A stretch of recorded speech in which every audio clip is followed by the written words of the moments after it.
Welcome to my channel the history with facts. आज हम देखेंगे top multiple choice questions from modern Indian history. और questions पे जाने से पहले आपसे रिक्वेस्ट है कि मेरी चैनल को सब्सक्राइब करो so that you can get the notification for the further coming videos और आप कॉम्पिटिटिव एग्जाम्स की प्रिपरेशन अच्छे से कर सको। I am myself NET and SET in history. If you want the same then stay tuned with my channel. चलते हैं आज के टॉप मल्टीपल चॉइस क्वेश्चंस की तरह। क्वेश्चन नंबर फर्स्ट है, which of the following is not correct about the government of India act 1935।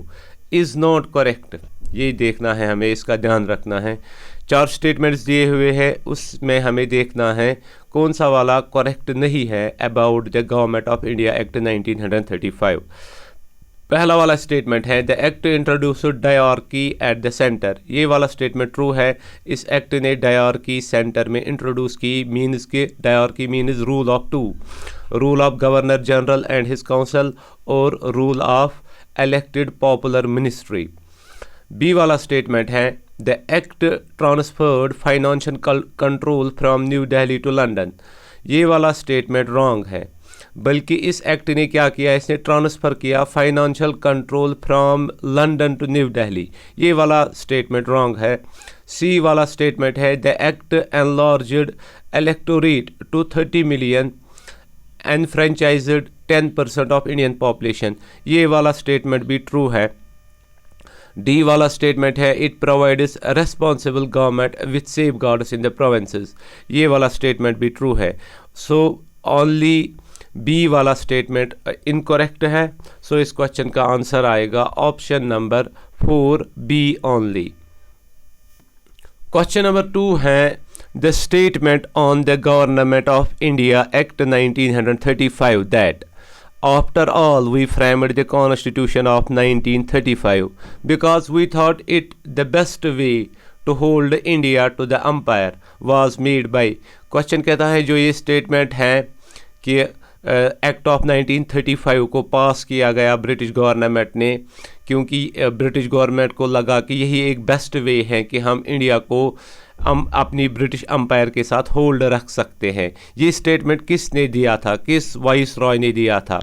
और इस question का आंसर है ऑप्शन नंबर ए लॉर्ड लिनलिथगो। ये इसी ने दिया है ये स्टेटमेंट, लॉर्ड लिनलिथगो, जो कि गवर्नर जनरल था फ्रॉम 1936 टू 1943। क्वेश्चन नंबर 3 है who is known as the political guru of the Gandhi.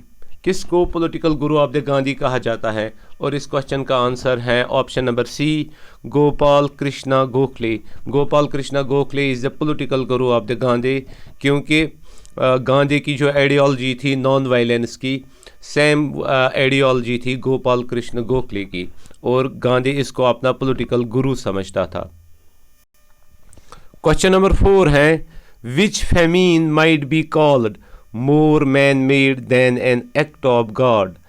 इन 4 वाले फेमीन्स में से किस वाले फेमीन को कहा जाता है कि ये मोर मैन मेड था? That is it was created by the British government then by the nature.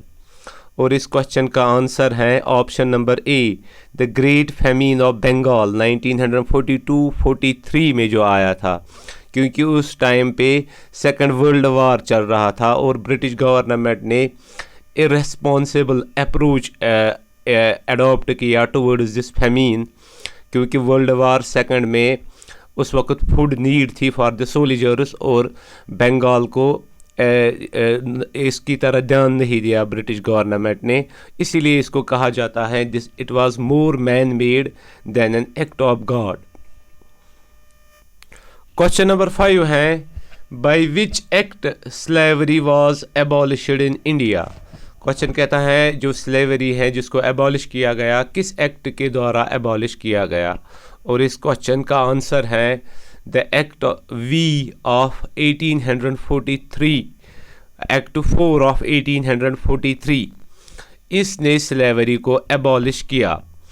जो चार्टर एक्ट ऑफ 1833 है वो रिकमेंड करता था, उसका एक फीचर था जो रिकमेंड करता था एबॉलिशन ऑफ स्लेवरी, और फिर इसी चार्टर एक्ट ऑफ 1833 के इस फीचर को अमेंड किया गया 1843 में, जिससे स्लेवरी को एबॉलिश किया गया, और उस अमेंडमेंट को कहते हैं द एक्ट वी ऑफ 1843, जो इस क्वेश्चन का आंसर है।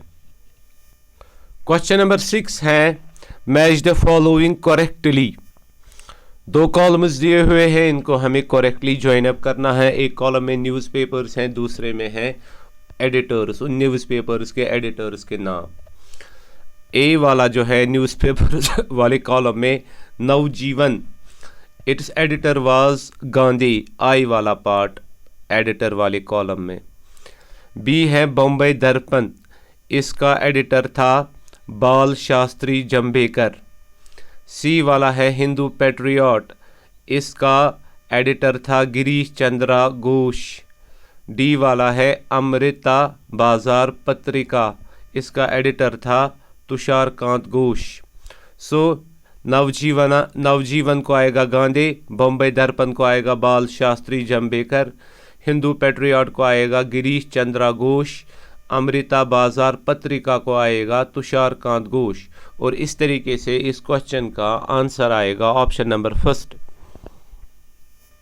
क्वेश्चन नंबर 7 है which Indian nationalist after his death was proclaimed by Gandhi prince among patriots for integrating man and women from all regions and religions.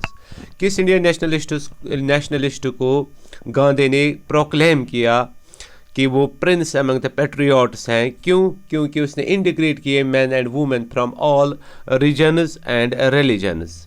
और इस क्वेश्चन का answer है option number B, Subhash Chandra Bose.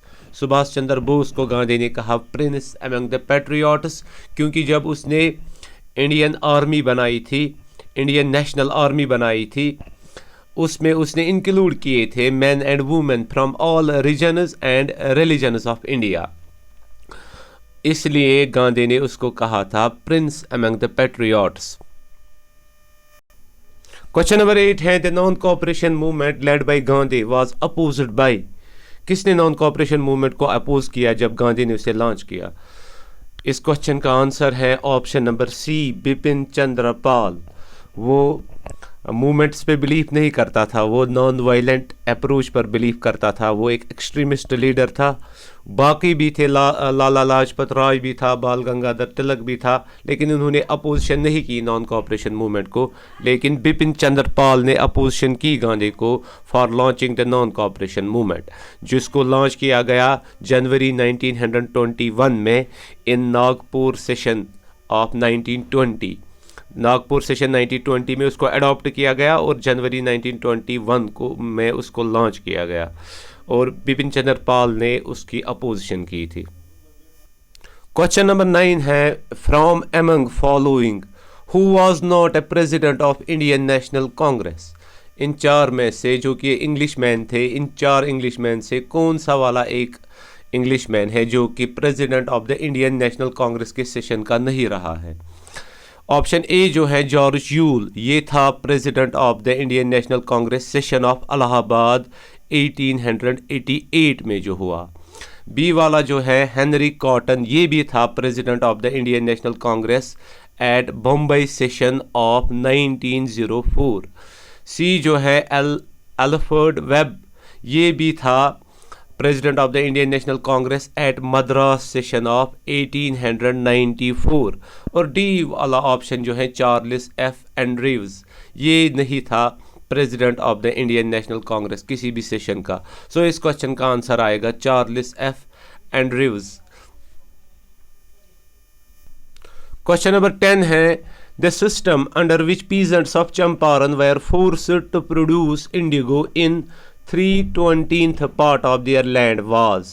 Question कहता है जो indigo system था, indigo plantation था, peasants of the Champaran को फोर्स किया गया था एक सिस्टम के अंडर कि उनको 3 parts of their 20th parts of their land में उन्हें इंडिगो कल्टिवेट करना है। Out of their 20 parts of their land 3 parts they have to cultivate the indigo. और इस क्वेश्चन का आंसर आएगा, उस सिस्टम का नाम था option number B, Tinkathia system.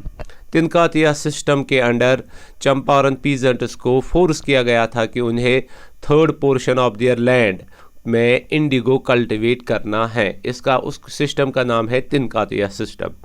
इस तरीके से हमने देखे आज के टॉप मल्टीपल चॉइस क्वेश्चंस। और अगेन आपसे रिक्वेस्ट है कि मेरी चैनल को सब्सक्राइब करो और मेरे वीडियोस को शेयर करो। Thanks for watching. फ़ी अमानिल्लाह।